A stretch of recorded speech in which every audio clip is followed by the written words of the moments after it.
G'day guys, today I thought I would talk about cartridge overall lengths. Now I've had 3 questions come into my inbox just recently, and they're all relative to the subject of cartridge overall length versus magazine space. So we've got 3 different rifles we'll be talking about today. The first is a 35 Whelen. The first is a 35 Whelen based on Mauser action. The second is 7mm Shooting Times Westerner based on Remington Sendero. And the third is a question where the person wants to know about which is the best way to go for a ticker action 3006 or 280 Remington. So we'll just have a look at how all of those lengths work out, what's going to fit with what action, and what we're actually going to be looking at. Alright, so the first question was relative to a 35 Whelen, and the person was asking me would the 35 Whelen fit nicely on a Mauser action. Now the Mauser action typically has a magazine box length of 84mm, and so for smooth feeding the cartridges have to be set at 83mm long. So I've got these 3 cartridges here, and they're all set to this length. And what I wanted to show you was how that actually looks with the projectiles. So this projectile here, I'll just put these aside, is a Nosler 225 grain ballistic tip. It's basically the same bullet as the Nosler AccuBond, and we can see here that at 83mm the projectile is not actually, or the body of the projectile is not flush with the bottom of the case neck. And so this would be the same for the basic 35 Whelen as with the 35 Whelen Ackley Improved here. So there's actually room to seat that deeper if we wanted to, just to make sure that we don't form a donut in the case neck, which could then crimp the projectiles further down the track. So that's also, well, what you can see here is that if we do seat down to this length with this particular projectile, the ogive is just starting to come into the case neck. So it's a bit of a tricky one with this projectile in question, because you may be better served by having it just up into the case neck, but you will have to watch for a donut forming in that area. It's not so bad if you're using the same projectile over and over again, but if you were to seat a longer projectile after reloading the ballistic tip several times, if that projectile then seats past that donut, well then that donut of brass, which is formed through ignition, which formed at the intersection just here, that will actually cause a crimp point. So you do have to be careful of that. But anyway, that's an easy fit for the Mauser action. So here we have a 250 grain Hornady interlock spire point, and that projectile is seated flush with the bottom of the case neck. So that's a good fit, and that is, like I said, 83mm. This is the 250 grain spear, and the same goes again. It's a good fit for this case, and you've got plenty of room. And then if we have a look here, we've got the 220 grain spear flat point. This is not too dissimilar from a Woodley projectile in its overall form, and what you'll find again is that it fits very easily with this Whelen case. And then finally here we've got a 200 grain FTX, and again it sits nicely in there. So the next question is, well, how does that actually reach the lens? What sort of bullet jump are we talking about? Well, actually the bullet jump in most Whelen rifles is very, very long. There's not much you can do about that. The bullet jump is used for power generation, so we really do need that. But what I want you to take note of is, if you were to try to seat close to the lens in a longer magazine, so if you had the room to do so, you'd end up with the projectile sitting way out here, and you still probably wouldn't be that close to the lens anyway. So that's not very good. You're not going to have good consistent neck tension by having the projectile out that far. In a Mauser action itself, they're quite stiff and clunky, and there's a risk, if you're not seated far enough in, that you'll actually bump the ammo out of concentricity as well. So really it's not that good for the cartridge. So it's best to actually seat back down a ways and have the projectile properly seated. Okay, so the next question that came in, the the shooter, he had a 7mm shooting times Westerner housed on a Remington Sendero action. So that was a factory rifle all around. Now the problem he had was that the magazine box is 94mm. He has to seat at 93mm for smooth feeding, although you can get a little bit further out than that, but not much more, probably about 0.2 of a millimetre. And so the problem he has is that when he wants to use the 150 grain Hornady ELDX, but when he loads that to touch the lands, the cartridge overall length is 98.2mm. So that's what it looks like when his STW is actually touching the lands. So the actual projectile is only sort of just over halfway into the case neck. So the question he had was, should he seat to magazine length, which is way back here, about oh, actually let's have a look at that. We'll just pull that back a bit. So if we seat to magazine length, so there we are at magazine length. Should he seat to magazine length, or should he chase the lands? Well, one of the problems with the STW is that it does have a long throat, and then with wear, the throat gets even longer again. So it won't be too long. He will have a cartridge overall length of 100mm if he wants to chase the lands.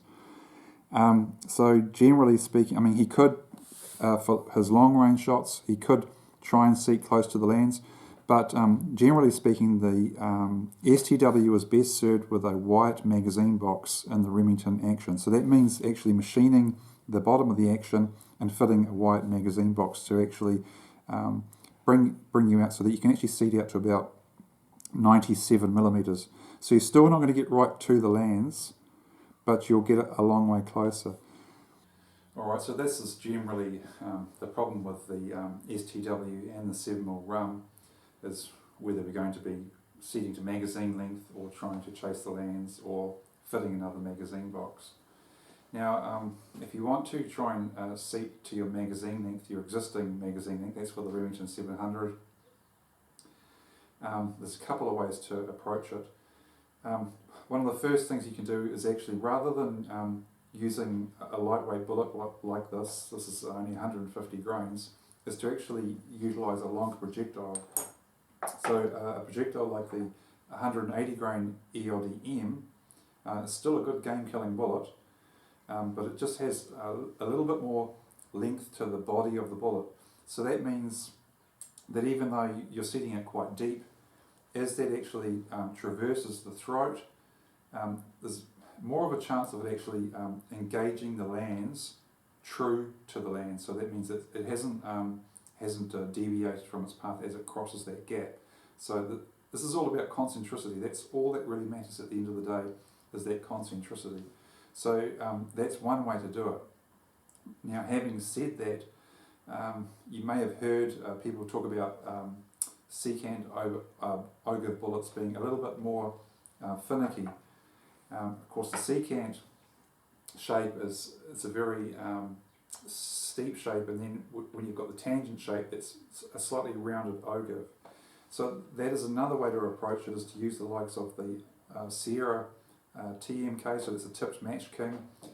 Now this particular bullet, it's more of a hybrid between secant and tangent, so it's not a true tangent, but still you can seat that bullet to magazine length, and it may give you superior accuracy across that gap. Of course the question is, well, why does that occur? Well, I guess there's a lot of theories out there at the moment, but to my way of thinking, this is just based on my own experience, and that is, the faster you drive a cartridge, or the more power you have, the better it is to be close to the lands.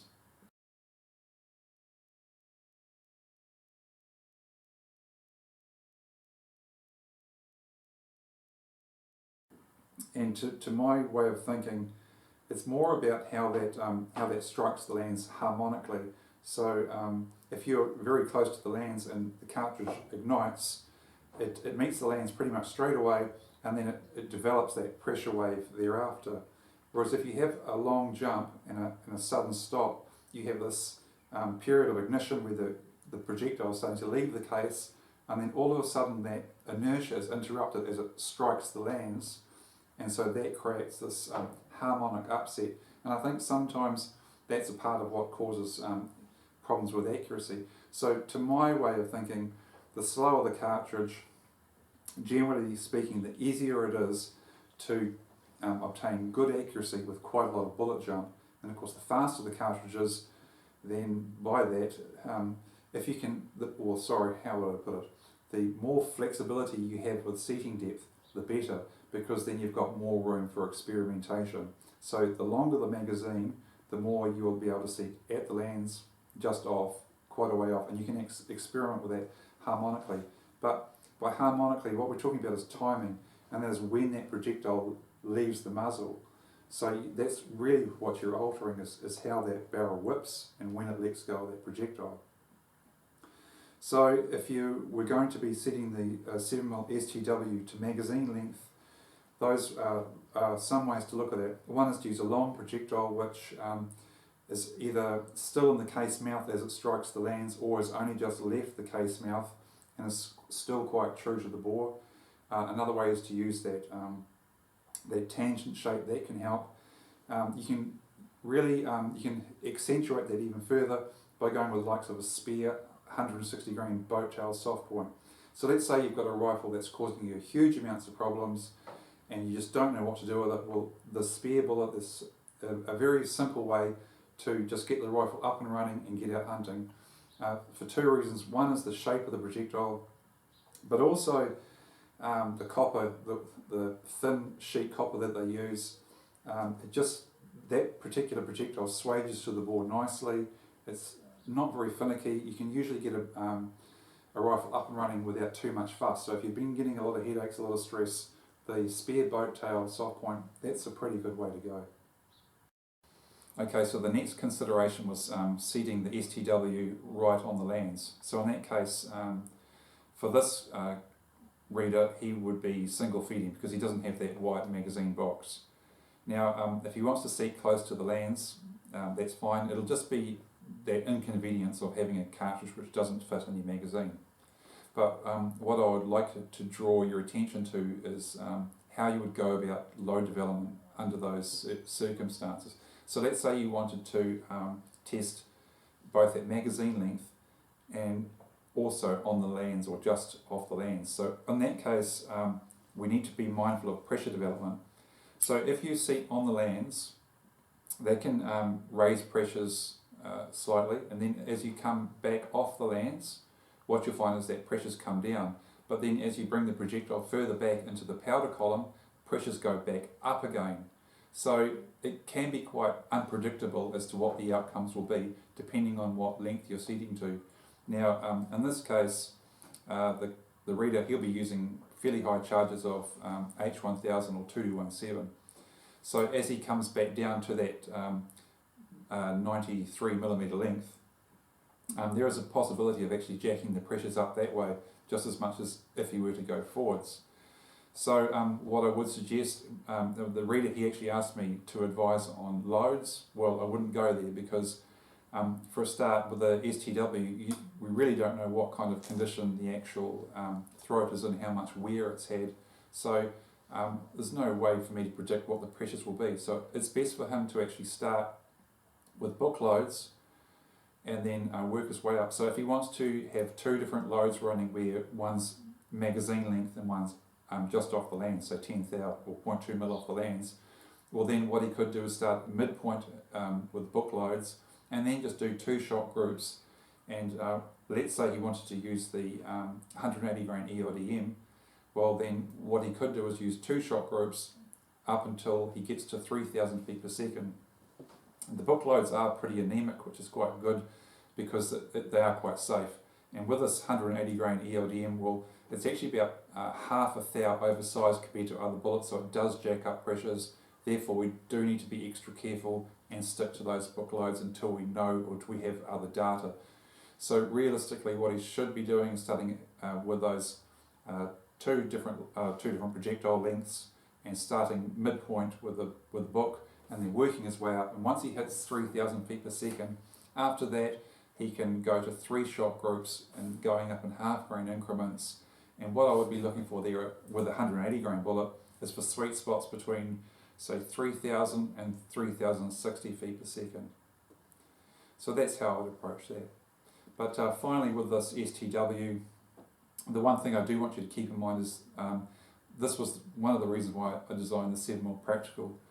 At the very most, you'll get about 50 feet per second out of it, more than the practical.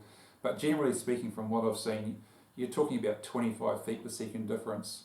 So with the practical, it's designed to fit in the M700 magazine and just work without any fuss whatsoever. Whereas, as we can see here from this discussion, there are some complications with the STW cartridge. So it's a very, very long cartridge overall length, and it's a lot to go through, especially if you want to alter the magazine and fit the white box. It's a lot to go through for maybe 25 feet per second. So yeah, something to keep in mind. Alright, so the final question was around the ticker action, and it's more of a tricky question. I can't really answer it wholly because this comes down to personal tastes.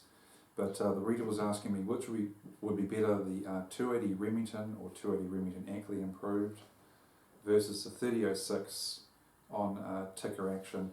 So what the reader really wants to know is, will it actually work? Well, so the rifle's currently chambered for the 3006 cartridge. It's obviously kicking him around a bit as well, not because of anything he's done, but because of the nature of the rifle. It's just a very lightweight rifle. He possibly could fit a muzzle brake, but that would thin down that muzzle quite a lot, with about a 1/2 inch or M12 thread on there, so not very good. The muzzle can swell on the ticker. You can't have a suppressor because of the country he lives in, they don't allow suppressors. So the question is, will the 280 fit on the ticker action without any modifications, without using, for instance, an AI magazine?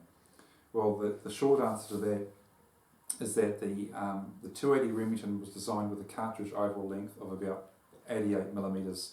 That is touching the lands, I should say. So the seated length is probably closer to about 84mm. But if you wanted to seat close to the lands, well, then you're going to be up around at that 88mm mark with a modern tipped bullet, somewhere between 87 and 88mm. In some cases, you might be even longer. So the ticker magazine is about 85.5mm long, but it feeds smoothly at about 84.5mm. So we'll just have a bit of a look at what that looks like in the caliper here, and you'll see that there's not too much room. Alright, so if we have a look at this 280 case here, you can see that this is 162 grain ELDM. It's not too much different if you're running the ELDX. So you can see that the projectile itself is seated below the case neck, and so there's at 84.5, what have we got, 86.5, 87.5, you've probably got about 2.5mm. So realistically, that 2.5mm jump, that's no different whatsoever to a 308. So the one difference between the two cartridges is that the 308 is moving a lot slower, and with this we expect a lot higher velocities. But we need to be really realistic here. What you would get from this is probably about 2,800 feet per second from this 280. So it's not going along at 1,000,000 miles an hour, and so it can handle a bit of jump, provided your ammunition is concentric. It does help too if the reamer that you use is fairly tight in the neck area. I mean, I'm not talking match tight where you have to actually turn your cases, but if it's relatively tight, then there's not much play in there for things to shift around or for the cases to open up a long way and so forth. So that can help quite a bit too. But as far as comparisons between this and the 3006 go, well, the 3006 is, as far as its lengths go, roughly the same. So you're talking cartridge overall lengths of about 88 to 88.5mm with the likes of the 195 to 208 grain ELDM. You're looking at about 86 to 87mm with a 168 grain. So it's all much of a muchness. It just depends on which way you want to take it. The 3006, if you're running a heavier bullet, it will be going a lot slower. But yeah, as far as how much space in the case here is taken up by the projectile, it's not too different, to be honest. So realistically, it's up to you which way you want to go with that. And what I would really put it down to is the size animals you want to hunt. But if you're hunting red deer and so forth, well, it's nice to have the heavier bullet weight. With a 280, you're going to have a little bit less recoil, but the case capacity is the same. So it is going to be much of a muchness. So you may want to have a good think about it before spending a whole lot of money on converting a good 30-06 rifle into something which may not offer you much more. But the one thing I really want you guys to keep in mind is that a lot of the loads that guys push on their 280 rifles, they're too hot. They're trying to get the big velocities, but they're blowing their cases for it. They're really, the cases aren't lasting that long. They're just pushing things too far. So if you've got a short magazine rifle, what I want you to keep in mind is that you probably, or even in a long magazine rifle, to be quite honest, you're often in around that 28 to 2850 feet per second with a 162 grain bullet. If you're angling for 2950 from the likes of an AI, well, think again, because if you're going for long range accuracy, the sweet spot just might not be there. So these are the things that you have to keep in mind when you're talking about cartridge overall length.